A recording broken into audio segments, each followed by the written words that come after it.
back Reverend Sandra McKinney.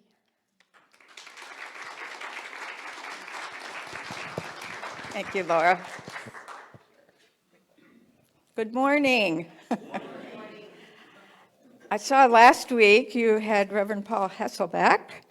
I'm honored to be in writing underneath his name. He was one of my favorite teachers at Unity Village, and the thing I remember him sharing the most, and I maybe even have shared it before, was about prayer. And it was very simple when you think about it, but very profound. He said, in our prayer work, when we pray for healing, we're praying for more of the process to heal. Think about that. Is that what we really want? So he talked about affirming and affirmative prayer, which is the Fillmore's taught, and how we want to pray and affirm that wholeness and health within every cell, tissue, and organ of the body, rather than using the words prayer for healing, praying and affirming perfect health. So I'll pass that on from Paul. I'm delighted to be back with you. It's such a treat because my children live in Davenport, Iowa. So every time I come here, it's my opportunity to go visit. They've seen me more this year than they have since the year I moved to Wisconsin, which was 1979. They're like now saying, "Are you back again?"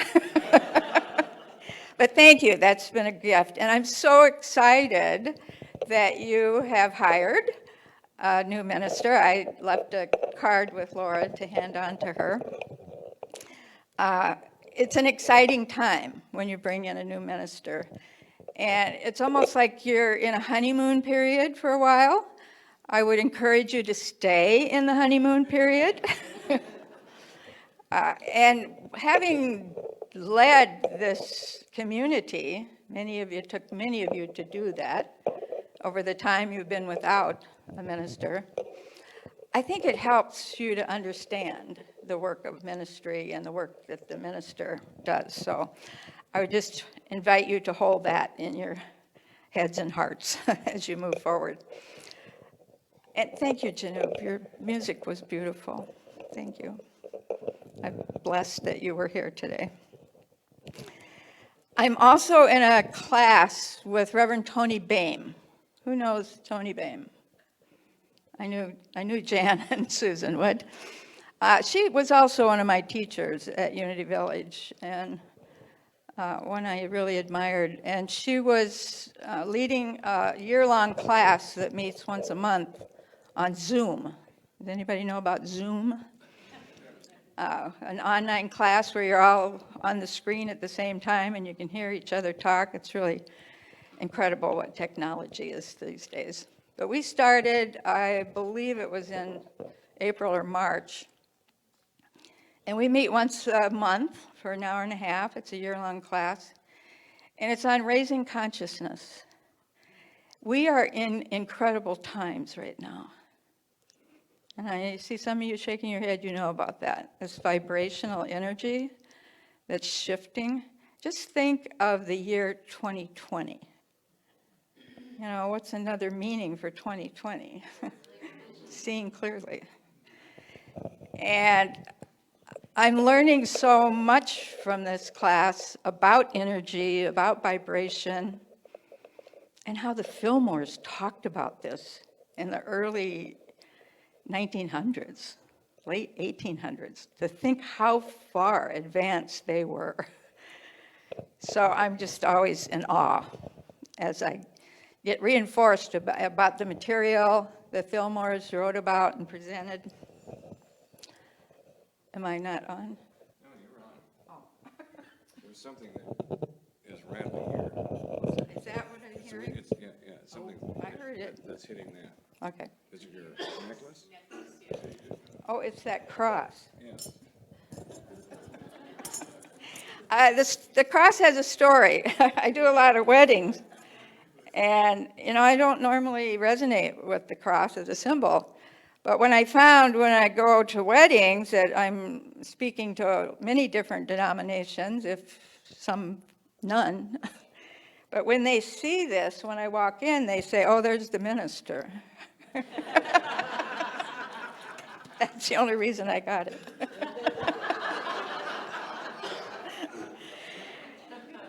So today we're going to talk about peace. And I found this when I put in the word Advent and the candle of peace. The peace of God within moves in and through our lives gently and sweetly. As we let go of stress, we can feel peace. We ask daily for wisdom and divine order in our life, knowing it will restore peace and harmony, which then births renewed health of mind and body. And then I also put in, what did Charles Fillmore say about Advent? And I shared this. I don't know if it got shared with the bulletin or the coming attractions. That Unity has historically viewed the season of Advent as an inner search, and Jan spoke marvelously to this when we did the candle lighting. And Fillmore said that we're simply looking in the wrong place to discover Advent, that we need to be looking within mind and heart. Well, the Advent comes from a Greek word that means to arrive. I always like seeing the word Advent in the word adventure. You know, we enter into it this time with anticipation, with hope, with faith. And if there were no Advent, we probably would need to invent it. You know, in spite of all that has happened to us and been done by us, we're still hopeful. Something new, something vital, something promising is always coming. We're always expecting. So the Advent candles are lighted to mark that time of preparation. And with each new light, the anticipation grows. Because we are, after all, a hopeful people. And yet Advent is so much more than just waiting. Advent with Christmas is an invitation for spiritual growth, to experience life at a deeper level. You know, the meaning of this invitation depends on the meaning of Christmas for us. Christmas is so many things. The gathering of family and friends, time of feasting, time of gift giving, decorating, of shopping, of concerts and parties. And it's inevitably a time of remembering. You know, we tend to remember Christmases from the past, just like Scrooge. And we remember those who are no longer with us, I think, each Christmas. That's pretty common.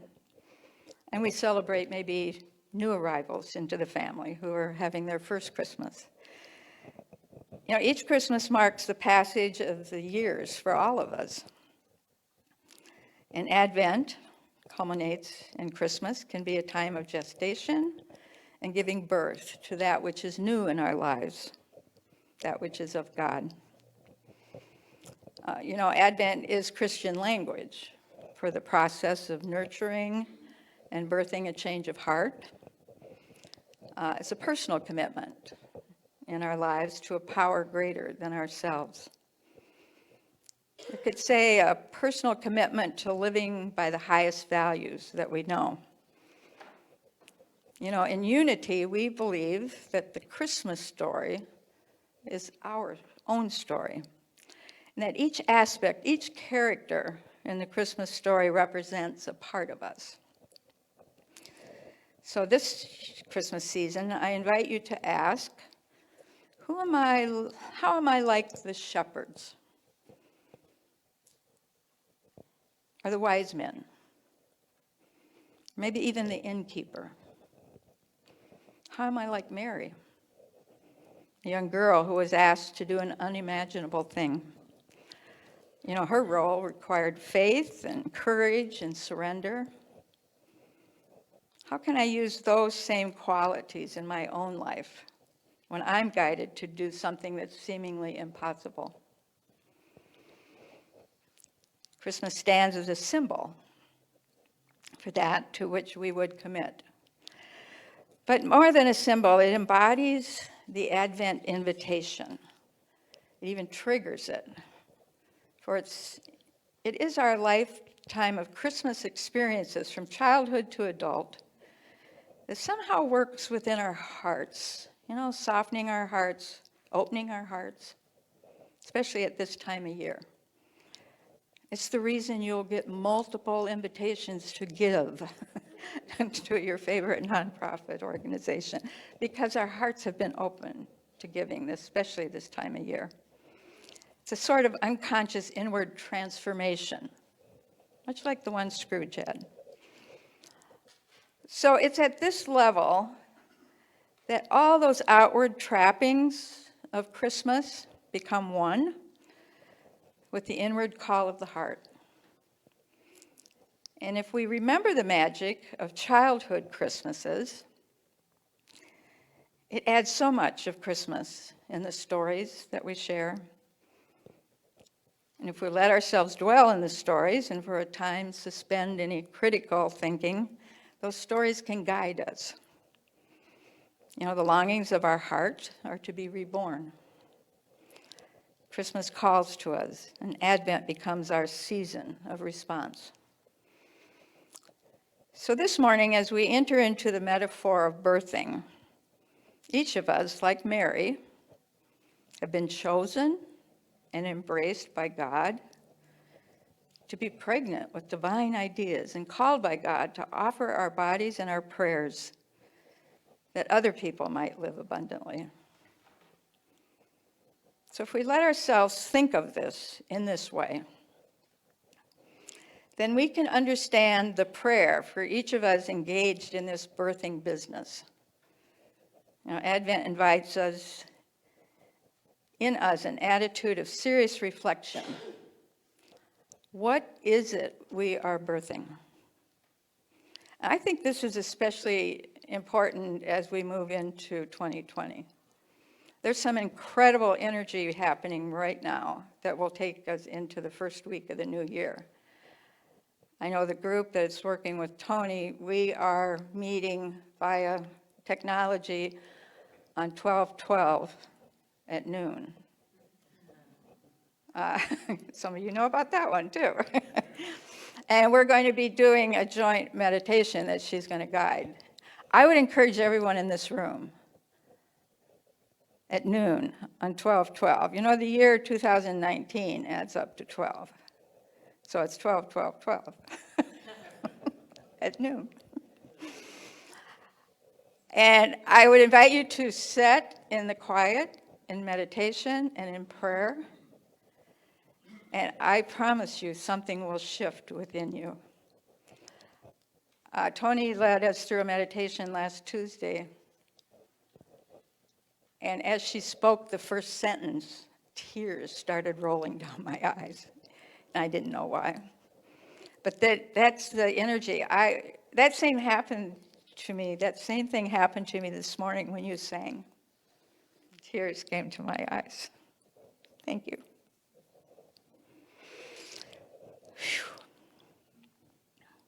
You know, Advent invites us to slow down at a time when most of us are adding incredible amounts of work to already busy lives. Advent's an invitation to slow down.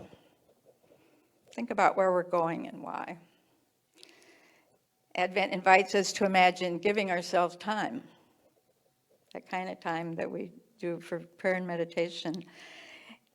And the irony is that many of our Christmas pressures grow from our efforts to demonstrate in our lives evidence of spiritual maturity. We want to show you how much we love each other. We exchange presents and cards and open our houses to friends and family, and we want to show love to our children. And by recreating that magic of childhood memories, Perhaps one of the reasons we so love Christmas Eve, it's all done by then. It's as done as it's going to be, and we can breathe a great sigh of relief as we slow down.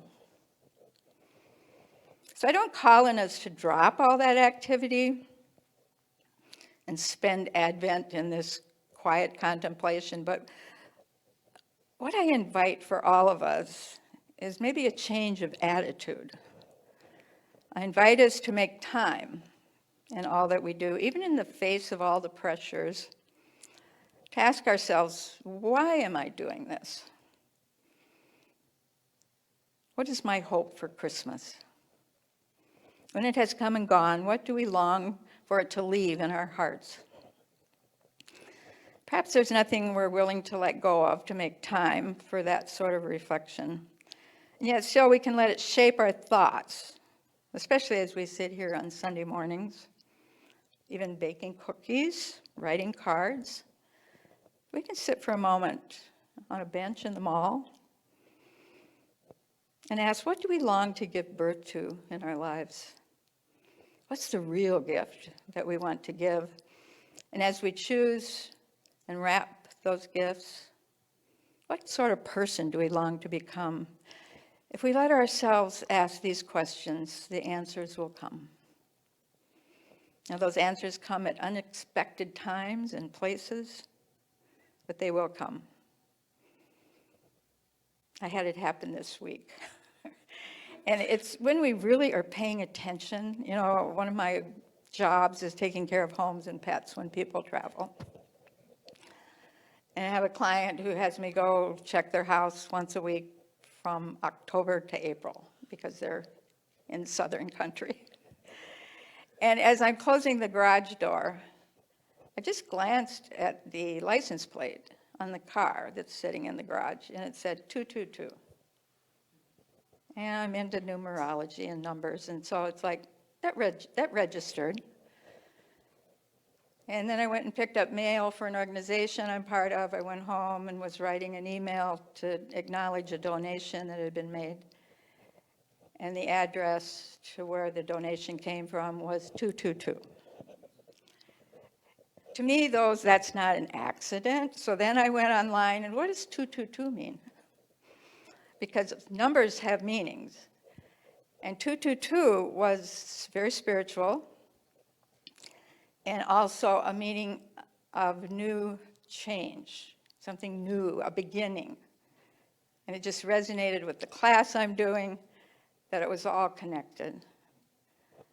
And then I listened to an interview between Aaron Rodgers. Who knows Aaron Rodgers? Come on, people. He's the Green Bay quarterback. And he was being interviewed, and there was two people in the interview, and the other one was a musician named Justin Vernon. Anybody know him? From a group called Bonnevere. And he's from Eau Claire, Wisconsin. So those two were in dialogue for 45 minutes. I'm sure you can see it on YouTube. I'd really encourage you to listen to it. I was really impressed with the depth they were going. And what number did they bring up? 22. So I'd encourage you to always be watching numbers. They do have meaning. They bring meaning into our lives. So like Advent, every stage of our lives involves some new form of waiting. You know, when our children are tiny, we wait for when we'll get a full night's sleep. When they're toddlers, we eagerly await for when they no longer wear diapers. When they're teenagers, we often anxiously await to hear the front door close and know they're safely home.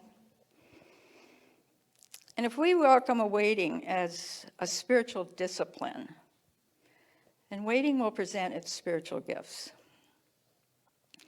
If we're conscious enough and courageous enough to name them and live into them. You know, historically, Advent began in the 4th century in France, probably from the Celtic monks. And its the earliest form, it was a period of preparation for the Feast of Epiphany with an emphasis on prayer and fasting. So it wasn't until the 12th century that joy became a part and a central tenet of the period.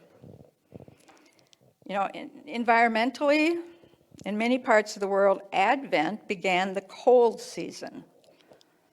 And for years, cold weather meant that animals could then be slaughtered for food. Because during most of the year, very little meat was consumed, for if the animals were killed, the meat would not safely be stored and would spoil. So cold weather meant the arrival of extended time to eat meat. It meant that the harvest, which folks had struggled with throughout the growing season, was finally in. This was the most plentiful time of year for food. And the fact that an agricultural community in coming days was a time for rest, when not much work needed to be done. So for the next few months, there would be plenty of time for rest, reflection, catching up, and planning. So what 1, 2, or even 3 things must you have in order to make this holiday season a good one? Now, I invite you to wait, to prepare, to put your energy where it truly matters, and develop new rituals, ones that will fulfill the yearnings of your heart. Now, I may have shared this last time I was here prior to Christmas last year. But I think it's a powerful story. I love hearing it over and over. So if you heard it before, take it in again. Maybe it'll speak to you in a different way. It's a story about a woman who wanted love and peace in her heart and all sorts of good things. But she was really frustrated. She'd read the newspaper, watch TV, and get very depressed because the world seemed to be falling apart. And everywhere there seemed to be hunger, homelessness, violence, prejudice, politics, and war. Sounds like today. So one day she decided to complete her Christmas shopping. She went to the mall. And walking into the first store, she was surprised to find Jesus behind the counter. She knew it was Jesus because he looked like the image that she had seen on cards and pictures. She looked at him again and again, and finally she had the nerve to ask, "Excuse me, but are you Jesus?" And he replied, "Yes, I am." She said, "Do you work here?" And he said, "No, I own the store." And the woman asked, "Well, just what exactly do you sell here?" "Oh," he said, "just about anything." "Anything?" the woman said. "Yes," he continued, "anything you want. What is it you want?" Well, she paused and she thought a moment, and she said, "I'm confused, I'm frustrated, I just don't know what it is I want." "Well then," Jesus says, "why don't you walk up and down the aisles and make a list, and then bring it to me, and we'll see what we can do for you." So she did just that. She walked up and down the aisles, and on the shelves were peace on earth, freedom from hunger and poverty, peace in families, no more drug abuse, clean air, careful stewardship of natural resources, and many other wonderful things. So she's scribbling furiously. By the time she got back to Jesus, she had a long list. Jesus took her list, he looked it over, and then he looked at her, and he smiled. He reached down under the counter, and he picked out all sorts of things and then laid them on the counter for her. And she was surprised. She said, "What are these?" she asked, pointing to the small packets that he had spread out before her. Jesus replied, "These are seeds." "What do you mean?" she asked. "I don't get the finished product." "No," Jesus said, "this is a catalog store. A place to come in and see what it looks like. And I give you the seeds. You must plant the seeds, nurture them, and make them grow. Might take a lifetime or more. You might not see the results, but only with commitment will your dreams be realized. We don't know what the woman took out of the store. You know, the heart of Christmas isn't the finished product. The realized dreams waiting on the shelves for us to take down and purchase. The heart of Christmas is those seeds. It's the promise not yet fulfilled. It's the hunger not yet satisfied. Christmas isn't the story of an ending. It's the story of a beginning. The promise of what could happen if human beings understood themselves to be living, breathing, universal spirits of life and love. And Christmas is the story of hope. It's reborn every year with the returning of the light. It's the heart of Christmas that lives in each of us. It just waits to be born in you. So I'm going to take us now into our time of meditation, and I want to preface this with what I'm learning in this class with Reverend Tony, and the power in prayer and meditation. They are now scientifically proving that in our DNA, in that spiral image of the DNA, prayer and meditation brings light into that spiral. And it's that light that opens our hearts. So I'd encourage you to hold that image. She also talks about 2 inches above our head, that as we go into meditation, just reach up and pull down. There's this incredible light that we reach up and pull down, and as we pull it down, it helps it go into that DNA structure. So let's take time now as we settle in our chairs, maybe feet flat on the floor, back straight. I kind of encourage folks to lay your palms face up on your thigh, not only as a symbol of receiving, but also a symbol of giving. Take a nice, deep, cleansing breath. Breath is another vehicle that takes us into that space of meditation and prayer, that space of connecting with that power and that presence that's within us,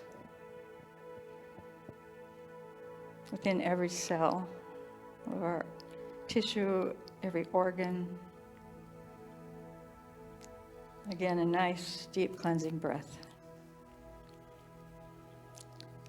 See that light of who you are as it moves throughout your body from the tips of your toes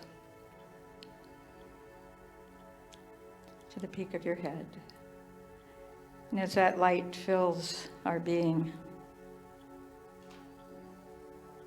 know that this Christmas especially, you are the light of the world. It is that light shining through each one of us, that light shining through you,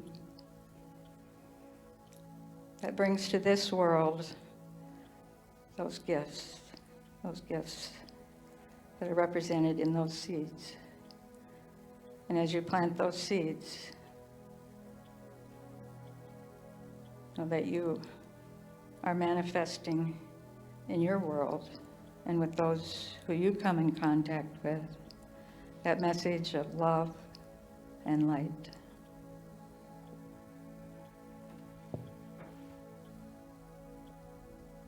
Allow another deep cleansing breath to move us into a time where we connect heart to heart, soul to soul, as we sit together, allowing in the silence, in the silence.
Let us gently now bring our time and our attention back to this place.